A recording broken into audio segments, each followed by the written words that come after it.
राम राम। कभी कभी हमारे साथ कुछ ऐसा हो जाता है कि हमारा विश्वास डगमगाने लगता है। अगर हमारा विश्वास डगमगा रहा है तो सोचिए आपके मन में ईश्वर के प्रति उतनी पक्की भक्ति नहीं है, क्योंकि ईश्वर जो भी करते हैं सदैव आपके लिए अच्छा ही करते हैं। एक बहुत बड़े सेठ थे, उनकी कई मिलें थी, करोड़ों रुपए के मालिक थे, भगवान के अच्छे भक्त थे, सुबह शाम भगवान की पूजा किया करते थे, भगवान पर भरोसा किया करते थे। एक दिन समुद्र किनारे खड़े थे, सुबह का समय था, उनके मन में आया आज तो मेरे सब कार्यालय बंद हैं, सब जगह छुट्टी है, तो एक नाव लेकर थोड़ा सागर के अंदर घूम कर आता हूं। उन्होंने एक नाव ली और नाव चलाकर सागर के बीच जाने लगे। जैसे ही सागर के बीच गए, सागर में तूफान आ गया।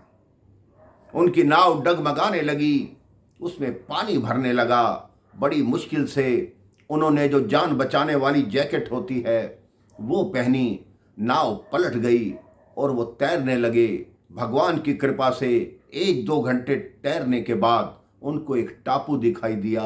वो टापू पर पहुंचे। टापू पर पहुंचकर भगवान का शुक्रिया किया कि हे भगवान, आपने मेरे प्राण बचा लिए, जो मुझे ये टापू मिल गया, अन्यथा मैं कहां तक तैरता और समुद्र का किनारा कहां मिलता है।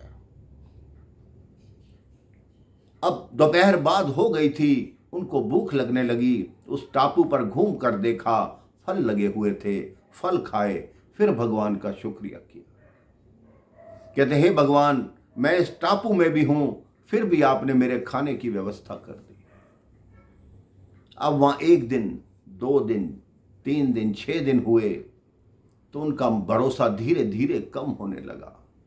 रोज कहते हे भगवान, किसी को भेज दो जो मेरे प्राण बचाए, जो मेरे को यहां से ले जाए, नहीं तो यहां मैं मर जाऊंगा, कोई किसी को पता भी नहीं चलेगा।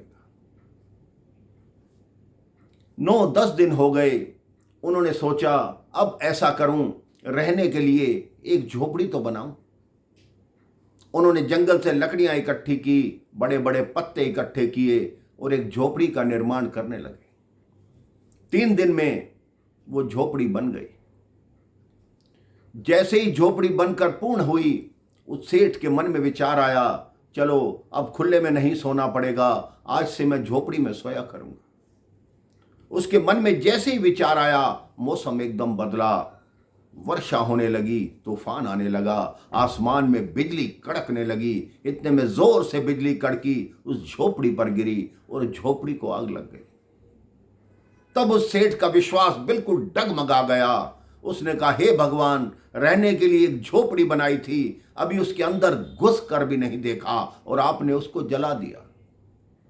जैसे ही उसका विश्वास डगमगाया, 2 व्यक्तियों ने उसको आवाज दी, हे भैया इधर आओ। उस सेठ ने मुड़कर देखा, सागर के किनारे 2 नाविक खड़े थे जो सेठ को बुला रहे थे। उन्होंने कहा आप यहां कैसे? तब उन 2 नाविकों ने कहा, आपने अपनी जब झोपड़ी में आग लगाई तब हमें ज्ञात हुआ कि इस टापू पर कोई न कोई फंसा हुआ है। उस झोपड़ी में आग लगी देखकर हम आपके पास आपको वापस लेने आए हैं। तब उसने परमात्मा से क्षमा मांगी कि हे भगवान, मेरा भरोसा टूट गया था। मैंने यह सोचा कि आपने मेरे साथ गलत किया, लेकिन आपने मेरी झोपड़ी को आग लगाकर मुझे बचाने का संकेत इन 2 व्यक्तियों को दिया। मैं अपने किए की क्षमा मांगता हूं और सदैव आपकी सत्ता पर भरोसा करूंगा। आप भी अपने जीवन में कभी आपके साथ कुछ बुरा होता है तो डगमगाइए मत, प्रभु पर भरोसा रखिए। वो वही करते हैं जो हमेशा अच्छा होता है, आपके लिए अच्छा होता है, आपके भले के लिए होता है। राम राम, जय श्री राम।